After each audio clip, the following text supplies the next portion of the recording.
Dear students, the topic is Pauli's exclusion principle. We have already discussed quantum numbers, and we know that quantum numbers are basically the address of electrons. Electrons, they are similar in all respects. They have same mass, same charge, and everything. But what is different? Their location in an atom is different. If we take, for example, a big atom like like uranium, I don't know, its atomic number is 92, I guess. There are 92 electrons. How are they different? They have different locations in the in atom. Otherwise, they are similar. So their postal index number, what we call our address, are different. The Pauli's, what he said, his principle is basically complementary to quantum numbers. He said that all electrons in an atom have different set of quantum number values. The statement is no two electrons in an atom can have the same set of 4 quantum numbers. Even if the 2 electrons are present in the same orbit, they have same value of n, same value of l, same value of m, but they have different value of spin quantum number, or ms. In order to understand this fully, let us assign the quantum number values to all the electrons present in first 3 shells. Let us start from first shell. First shell, is designated by n, and n has values from 1 onwards. So the first shell is represented by 1, or we sometimes write it by k. And the value of L is derived from n. It has values from 0 to n minus 1. So it has n minus 1 means 1 minus 1, and that is 0. So it has only one value, that is 0. 0 signifies S subshell. We also call it S subshell. And then we get the value of M from the value of L, and it has all values from plus L through 0 to minus L. Here, since we have the value of L is 0, so the value of M is also 0, and this 0 value of M, or magnetic quantum number, shows S orbital.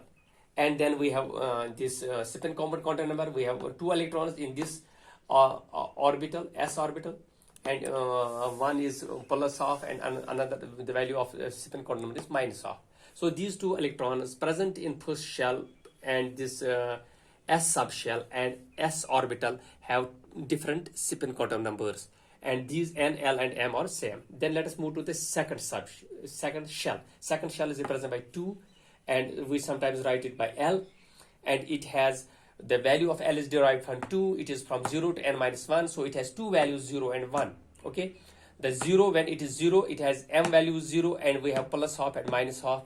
These are in the spin quantum numbers of the of these 2 electrons present in the m orbital of s orbital of s subshell of the second shell.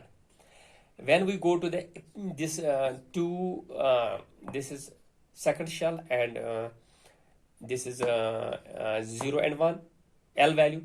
Well, 1 signifies p subshell, and when the value of L is 1, the value of M will be plus half, 0, plus 1, 0, and minus 1. And then when it is plus 1, we sometimes write it px, py, and pz orbitals, and each orbital has 2 electrons with opposite spins. This has 2 electrons with opposite spins, and this has 2 electrons with opposite spins. So we can see that here no 2 electrons have the same set of all the 4 quantum numbers. Then let us move briefly to, let us discuss this quantum and this shell third. The value of n is 3, and the value of L is 0, 1, and 2. It is from 0 to n minus 1, that is 0, 1, and 2. When it is 0, a value of M is 0, and we have plus half and minus half, spin quantum number. When it is 1, then we have plus half, plus 1, 0, and minus 1. Plus 1 is 1 orbital. This is what we call it. This is 3, 1 means 3p, and this is 3px, py, and pz, and each has plus half, minus half, plus half, minus half. This is spin quantum number. And when we go to the this L is 2, it signifies d orbital, 3d. 3d, value of when we have the value of this S subshell is 2, and the value of L is 3 shell, value of L is 2, it means it is subshell P subshell D it is, subshell D, and subshell D has, we have the values of M magnetic counter plus 2, plus 1, 0, minus 1, minus 2. It means we have 5 orbitals, and each orbital accommodates 2 electrons with opposite spins. So we have 5 orbitals and 10 electrons. So we can see that in all these first 3 shells, we have 2 electrons in first shell, we have 8 electrons in second shell, and 18 electrons in third shell. And we can see no 2 electrons in these 3, 18, 8, it is 26 and 28 electrons in all.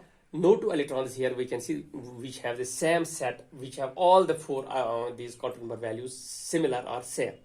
So this proves that in this way Pauli's exclusion principle is proved, and this helps us to identify electrons present in different shells with different spins. Okay.